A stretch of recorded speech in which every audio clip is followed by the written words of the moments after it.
Norway. አብዛኞቹ ኖርዌያውያን ከአርብ ከሰዓት ጀምሮ በስራ ቦታ ላይ አይደለም በቤታቸው አይገኙም። በዛ ሰዓት ቤተሰባቸውን ይዘው ወደ ተራሮችና የባህር ዳርቻዎች እየነዱ ነው። ይሄም በየሳምንቱ የሚደረግ የቤተሰብ ጊዜ ነው። ጥንዶች አዲስ ልጅ በመውለዳቸው ብቻ የሁለቱ ተደምሮ እስከ 1 ዓመት ድረስ የረፍት ጊዜ ይሰጣቸዋል። የኖርዌይ መንግስት ለቀጣዩ ትውልድ ብሎ የማይጠቀመው የአገሪቱ ሀብት ከቁጥር በላይ ነው። ኖርዌጂያኖች ጉርብትናንና ልባዊ ወዳጅነትን ከልብ ይችሉበታል። መንግስት ሸክማቸውን የተረከባቸው አሰማማኝ ክንዳቸው ነው። ሀገሪቱ ለ3 ወራት ቀንና ሌሊቱን በጨለማ የምታሳልፍበት ጊዜ አለ። የኑሮ ውድነትና በከተሞች ያለ የቤት ችግር አሁንም ያዝ የሚያደርግ ጉዳይ ነው። ዋና ከተማዋ ኦስሎ የተንቆጠቆጡ የመስታወት ሕንፃዎች ብቻ ሳይሆን ጥቅጥቅ ያሉ የጥንታዊ ደኖች መገኛም ነች። ለዛሬም የኖርዌጂያኖችን አኗኗር፣ ባህልና አጠቃላይ ሕይወታቸውን በማሳያችን እናሳያችኋለን። አብራችሁን ቆዩ።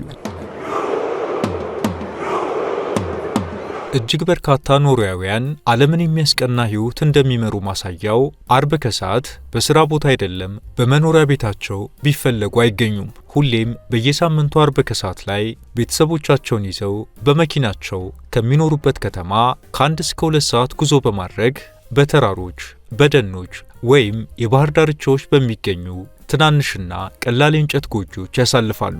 በእነዚህ ቤቶች ውስጥ ሆን ተብሎ ዋይፋይም ሆነ ቴሌቪዥን አይኖርም። በዚህም ሙሉ ጊዜው ከቤተሰብ ጋር የሚታለፍበት እጅግ አስደሳች ነው። እንጨት ይሰነጠቃል፣ እሳት ይነዳል፣ ምግቦች በዝግታ ይበስላሉ፣ እንዲሁም በእርጋታና በጨዋታ እየተዋዙ ይበላሉ።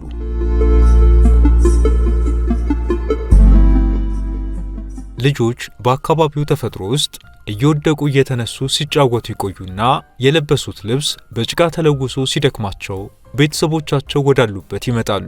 ኖርዌጂያኖች በዚህ ሳምንታዊ ጉዟቸው በሚያሳልፉበት ወቅት ትላልቆቹም ሆኑ ልጆቹ እርስ በርስ የመተዋወቅ ዕድል ስላላቸው ወዳጅነቱ የደራ ነው። ልጆች በየክረምቱና በየበጋው በየጎጆ አካባቢ ከሚያገኟቸው ሌሎች ልጆች ጋር አብረው ያድጋሉ።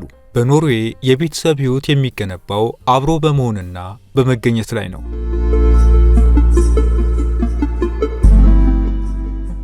መረጃዎች እንደሚያሳዩት የኖርዌይ የሥራ ቢሮዎችም ሆኑ ሌሎች የሥራ ቦታዎች ልጅ ለሚወልዱ ጥንዶች የሚያደርጉት እንክብካቤ ከየትኛውም ዓለም የተለየ ነው። አዲስ ልጅ በመወለዱ ብቻ ባልና ሚስቱ በጋራ እስከ 1 ዓመት ለሚጠጋ ጊዜ ደሞዛቸውን እየወሰዱ ልጃቸውን የሚንከባከቡበት የረፍት ጊዜ ይሰጣቸዋል። በተለይም አሁን ሕፃናት ሲወለዱ አባቶች ረጅም ጊዜ የሚወስድ የወላጅነት ፈቃድ ማግኘታቸው የተለመደ ነገር ሆኗል። ይህም የቤተሰቡን ትስስር ይጨምረዋል ተብሎ ይታሰባል። ሌላው በኖርዌይ ልጆች አስተዳደግ ላይ ያለው የአያቶች ንቁ ተሳትፎ ነው። አያቶች ፍጹም በሆነ ርኅራኄ የልጅ ልጆቻቸውን በመንከባከብ ሰፊ ጊዜያቸውን ያሳልፋሉ።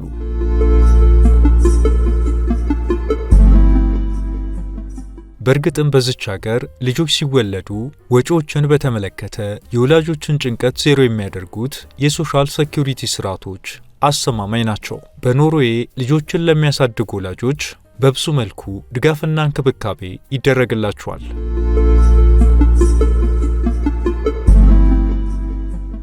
ኖርዌያውያን ፍሪሉፍትስ የሚሉትና በእግር ወክ የማድረግ ልማድ ወይም መንሸራሸር የግድ የሳምንቱ የሥራ ቀናት እስኪያልቁ የሚጠበቅ አይደለም። ይልቁንም ዕለታዊ ልማድ ነው። ከምሳ በኋላ በኦስሎና በሌሎች የኖርዌይ ከተሞች የሚገኙ የቢሮ ሠራተኞች ኮታቸውን ለብሰው በእግራቸው ይንቀሳቀሳሉ። በአብዛኛው የሚንቀሳቀሱት በአቅራቢያው ወደሚገኝ ፓርክ፣ የሐይቅ ዳርቻዎች ወይም የወንዝ ዳርቻዎች ነው። በኖርዌይ ዜጎች እሳቤ ከምሳ በኋላ ለተወሰኑ ደቂቃዎች የሚደረገው የንጹህ አየር መቀበል እንቅስቃሴ እንደ አስፈላጊ ጉዳይ እንጂ እንደ ቅንጦት አይታይም።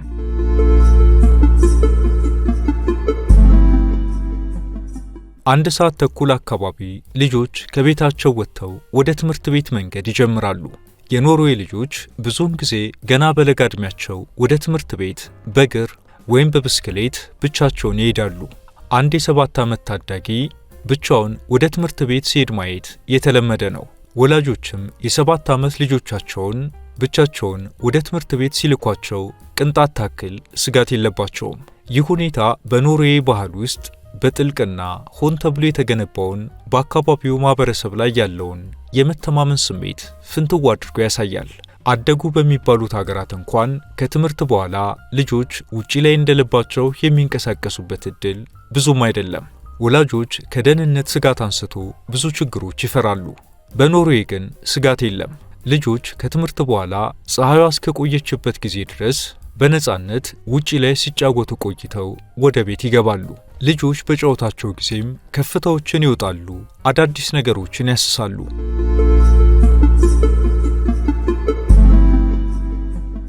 በኖርዌጂያኖች ባህል ውስጥ ያንቴሎቭን የሚባል ጽንሰ ሐሳብ አለ። ቀጥተኛ ትርጉሙም አትኮፈስ ወይም ከሌላ ሰው የተሻልኩ ነኝ ብለህ አታስብ ማለት ነው። ራስን ከቡድኑ በላይ አታድርግ፣ በራስ አትመካም እንደማለት ነው። ይህ አመለካከት በኖርዌያውያን ሕይወት ውስጥ በሁሉም ደረጃ የሚታይ ጥልቅ ማህበራዊ እኩልነትንና ወዳጅነትን ፈጥሯል። በዚህም በኦስሎ ጎዳናዎች ላይ ከሚንቀሳቀሱ ሰዎች ውስጥ ማን ሀብታም፣ ማን መካከለኛ ኑሮ እንደሚኖርና ማን ቀላል ኑሮ እየኖረ እንዳለ ለመለየት ያስቸግራል። እንደ ትሮንድሄምና ስታቫንገር ባሉት ከተሞች አዋቂዎች ብዙውን ጊዜ የሚንቀሳቀሱት በብስክሌት ወይም በህዝብ ማመላለሻ ባሶች ነው። በኦስሎ ከሚደረጉ ዕለታዊ ጉዞዎች ውስጥ ከ1/4 በላይ የሚሆኑት በብስክሌት የሚደረጉ ሲሆን ይህ የብስክሌት ጉዞ ክረምት ወይም በረዶ በሚኖርበት ጊዜም ጭምር የሚደረግ ነው።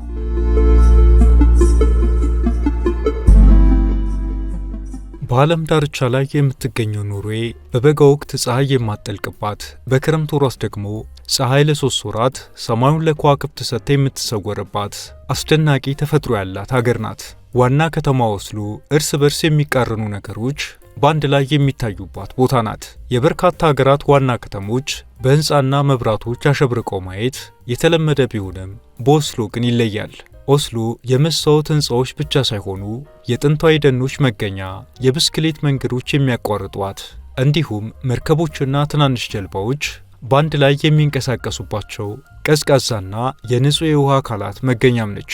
በኦስሎ አንድ ሰው ሐይቅ ላይ መዋኘት ቢፈልግ አለዛም በደን ውስጥ መንሸራሸር ቢያስፈልገው የሚጠበቅበት ለ20 ደቂቃ ብቻ በእግሩ መጓዝ ነው። በኦስሎ የሚታየው በዘመናዊነትና በተፈጥሮ ወይም በዱር መካከል ያለው ሚዛን በአጋጣሚ የተፈጠረ አይደለም። ይልቁንም የታሰበበት የኖርዌይ ሕይወት መለያ ባህሪ ነው።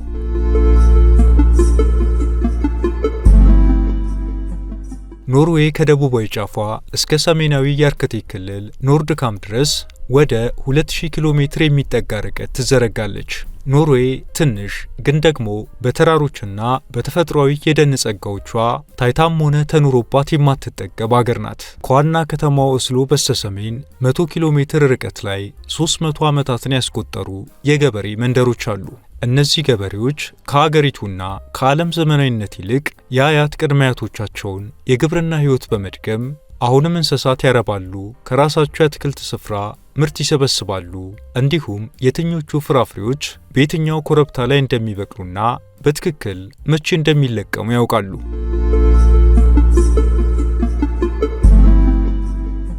ሀገሪቱ በዓለም ላይ ካሉ በርካታ ከተሞች እንኳን ያነሰ ሕዝብ ያላት ነች። ሆኖም በሁሉም ማለት ይቻላል የሰው ልጅ ፍላጎት መለኪያዎች አንጻር ሀገሪቱ በምድር ላይ ለመኖር ከሚመረጡ ምርጥ ቦታዎች አንዷ ነች። ሰዎች ከሰሩ ከፍተኛ ገቢ የሚያገኙበት፣ ነጻ የጤና አገልግሎት የሚሰጥበት፣ ነጻ ትምህርት የሚገኝባት፣ እጅግ ዝቅተኛ የወንጀል መጠን ያለባትና ንጹህ አየር የሚያገኙባት ሀገር ነች። አንዳንዶች ስለ ኖርዌይ እስከ ዛሬ የሚነገረው በከፊል እንደሆነ ይገልጻሉ። የኖርዌይ እውነተኛ ታሪክ የሚገኘው በቁንጽል መረጃዎች ውስጥ ሳይሆን በዝርዝር ጉዳዮች ውስጥ ነው ይላሉ።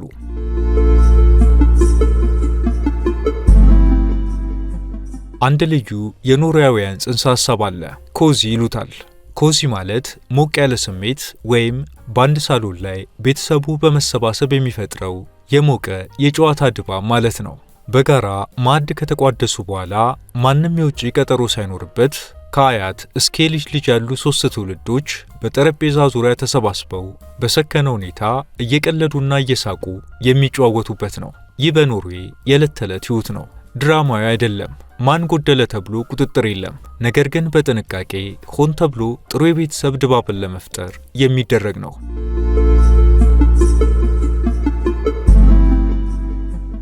በግንቦት ወር ሀገሪቱ በደስታና በሕያው እንቅስቃሴ ትሞላለች። በሀገሪቱ ግንቦት 17 የሕገ መንግሥት ቀን በዓል ነው። ይህ በዓል በኖርዌጂያን እጅግ አስደናቂ የደስታ አገላለጾች በተሞላ መልኩ ይከበራል። ታዳጊዎች የየመጡባቸውን ግዛቶች ባህላዊ ልብሶች ለብሰው በጎዳናዎች ላይ ሰልፍ ያደርጋሉ።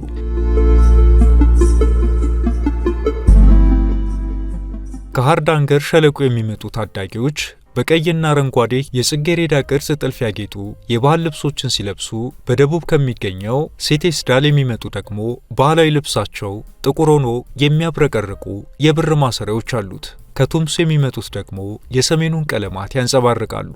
ጎዳናዎች ከጠዋት ጀምሮ በሰዎች ይሞላሉ። የሙዚቃ ባንዶች ይጫወታሉ። ቤተሰቦችም ባንዲራዎችን ያውለበልባሉ። በኖርዌይ የሕገ መንግሥት ቀን ወታደራዊ ትዕይንት የሚታይበት ሳይሆን ይልቁንም ዜጎች አደባባይ ወጥተው በደስታ የሚያከብሩት የሕዝብ በዓል ነው።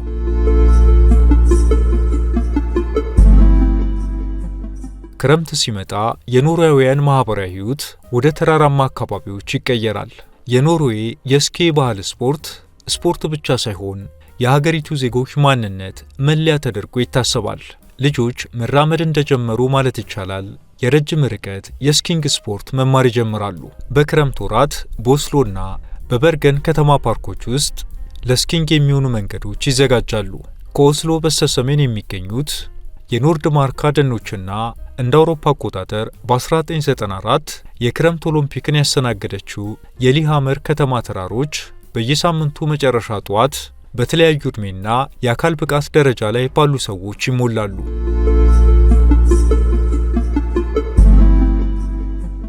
ፋሲካ ለኖርዌጂያውያን ትልቅ የስኪንግ ጉዞ ወቅት ነው። ቤተሰቦች ወደ ተራሮች ይሰባሰባሉ።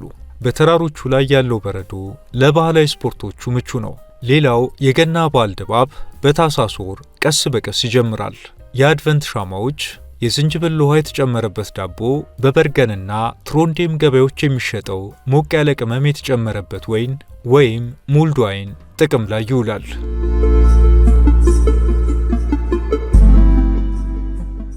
በበጋው አጋማሽ በባህር ዳርቻዎች የሚለኮሱ እሳቶችና የእሳቱ ነበልባል ከታች ባሉት ውሃዎች ላይ የሚያንጸባርቀው ውበት የተለየ ድባብን ይፈጥራል። ከዚህ ሁሉ የደስታ ጊዜ ጀርባ ያለው ዋናው ነገር ኖርዌጂያኖች እርስ በርስ ያላቸው ንጹሕ ፍቅርና ጠንካራ ግንኙነት ነው። ጠዋት ቀድሞ የተነሳ ሰው የጎረቤቶቹን ጭምር መንገድ የዘጋ በረዶ ሊያጸዳ ይችላል። በኖርዌጂያኖች ዘንድ ሰዎች እርስ በርስ ሲተሳሰቡ ሕይወት የተሻለች እንደምትሆን የሚያሳይ በዝምታ የሚሰመር የጋራ መግባባት አለ። ይህ የኖርዌይ ማህበረሰብ መሰረት ወይም መዋቅር ነው። ቀስ በቀስ የተገነባ በዕለት ተዕለት ሕይወት ውስጥ የሚንጸባረቅና ማንኛውንም ፈተና መቋቋም የሚያስችል ጠንካራ ትስስር አላቸው።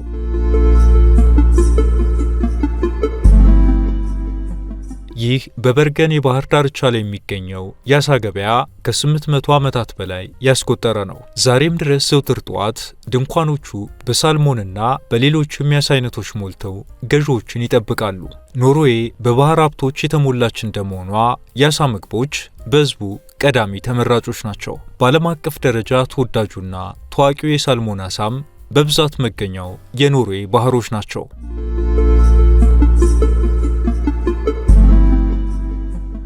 እንደ አውሮፓ አቆጣጠር በ1969 ላይ የነበረው የኖርዌይ መንግስት የፈጸመው አንድ ተግባር በወቅቱ ለነበረው ሕዝብ ብቻ ሳይሆን ለቀጣዮቹ ትውልዶች ጭምር የሚያስብና አርቆ አስተዋይ እንደነበር ዛሬም ዝናው በክብር ይወሳል።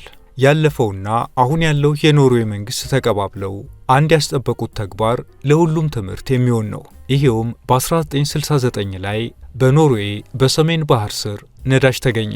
በደቡብ ምዕራብ የባህር ዳርቻ ላይ የምትገኘውና እስከዚያን ጊዜ ድረስ ጸጥ ያለ የአሳ ማጥመጃና የአሳ ማሸጊያ የነበረችው ስታቫንገር አካባቢ በተደረገው የነዳጅ ቁፋሮ ባለሙያዎች ኖርዌይን ብቻ ሳይሆን የዓለምን የነዳጅ ኃይል ገበያ ጭምር የሚቀይር የነዳጅ ክምችት ማግኘታቸውን ይፋ አደረጉ።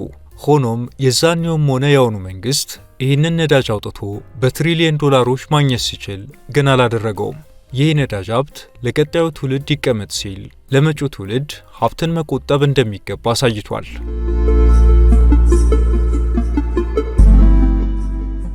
የኖርዌይ ሥራ አካባቢ የተገነባው በአግድም የአመራር መዋቅር ወይም ፍላት ሄራርኪ ፍልስፍና ላይ ነው። የቢሮ አለቆችና ኃላፊዎች ከታች ያሉ ሰራተኞችን ሳይቀር በየትኛውም ሰዓት ጊዜ ሰጥተው ለመስማት ዝግጁ ናቸው። በየትኛውም ድርጅትና ቢሮ የተለየ ሐሳብን ማቅረብ ወይም ያልተስማሙበትን ሐሳብ አልተስማማውም ብሎ ማስረዳት የሚበረታታ ነው። አደጉ በሚባሉ ሀገራት አንድ ሰራተኛ በአንድ ሰዓት ውስጥ በሚያከናውነው የሥራ ውጤታማነት ላይ በተደረገ ጥናት ኖርዌይ እጅግ ከምርታማዎች ውስጥ ሆና ተገኝታለች።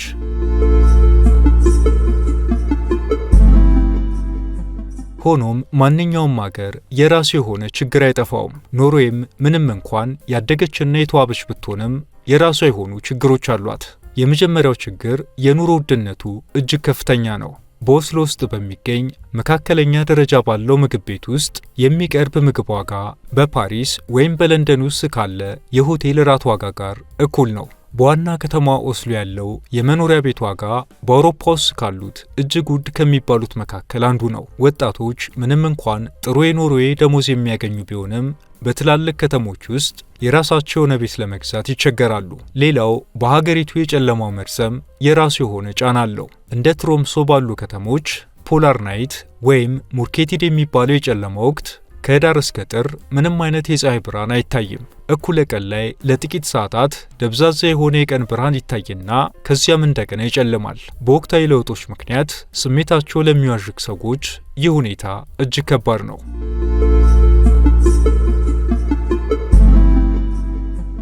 በኖርዌይ ክረምቱ ረጅምና ጨለማ በሆነበት፣ የኑሮ ውድነቱ ባለበት እንዲሁም መልክዓ ምድሯ ውብ ቢሆንም ተራራና ከፍታዎች በበዙበት መንደሮች በተነጣጠለ መልኩ በሚገኙበት ሁኔታ ውስጥ ሰዎች ለምን ይህንን የአገሪቱን ሁኔታ ይመርጡታል ከተባለ የመጀመሪያው ለአየሯ ተስማሚነትና ጥራት ሲሆን፣ ሌላው ከመንግስት በኩል የሚገኘው የጤና አጠባበቅ ስርዓቱ፣ ልጆች በሚያገኙት ትምህርት፣ የመንገዶችና አካባቢ ደህንነት እንዲሁም እርዳታ በሚያስፈልግበት ጊዜ የሚሰጠው ፈጣን ምላሽ ላይ ከፍተኛ መተማመን አለ።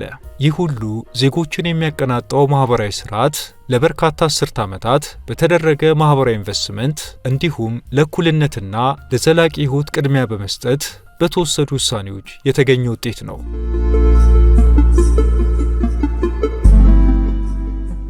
የኖርዌይ ኢኮኖሚ የአሁኑንና የወደፊቱን ጊዜ ከግንዛቤ ያስገባ ነው። እንደ ማሳያም አሁን ላይ ሰፊውን ኢኮኖሚዋን ከያዙላት ዘርፎች ውስጥ የባህር ላይ ኢንዱስትሪዎች ቀዳሚዎቹ ናቸው። ይህም ማለት የአሳ እርባታ አንዱ ሲሆን ኖርዌይ በዓለም ላይ ሁለተኛዋ ትልቋ የባህር ምግብ ላኪ ሀገር ናት። እንዲሁም በታዳሽ የኤሌክትሪክ ኃይልም ትታወቃለች። አብዛኛው የሀገር ውስጥ የኤሌክትሪክ ፍጆታዋ ከውሃ ኃይል የሚመነጭ ነው።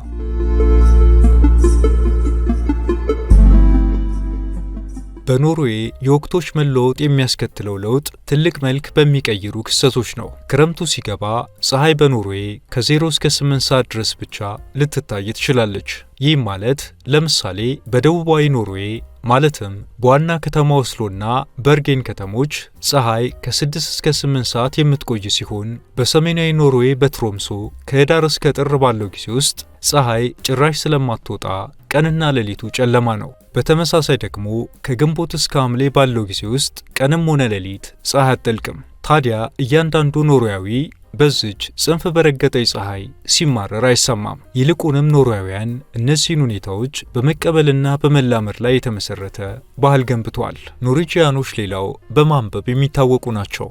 ቤተ መጻሕፍቶቻቸውም በልዩ ሁኔታ የተያዙ ናቸው።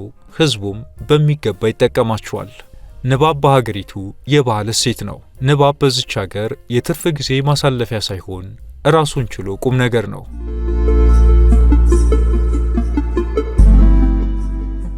በደቡብ ከምትገኘው ክርስቲያንሳንድ አንስቶ በሰሜን ምስራቅ እስከምትገኘው ኪርኬነስ ባሉ ከተሞች ውስጥ ሰዎች አሁንም ጎረቤቶቻቸውን ያውቃሉ። አሁንም በረዣዥም ጠረጴዛዎች ዙሪያ ጎረቤታሞች ተሰባስበው ቡና ይጠጣሉ። ኖርዌጂያኖች ጎረቤቶቻቸውን ለመቅረብ ጥቂት ግን ዋና ነገሮችን መስፈርት ያደርጋሉ። አንደኛው ችኩልነትንና ጩኸትን ማስወገድ እንዲሁም የአገሪቱን ረጅሙን ጨለማ አምኖ መቀበልና ራስን ለጎረቤቶች ክፍት በማድረግ ወደ ውጭ መውጣት። ከዛም በምላሹ አደጉ ከተባሉና በዘመናዊ ዓለም ለማግኘት እጅግ አስቸጋሪ እየሆነ የመጣውን የአብሮነት ትርጉም ያለው ሕይወት ያቀርቡለታል። በኖርዌይ ሕይወት እንዲህ ነው።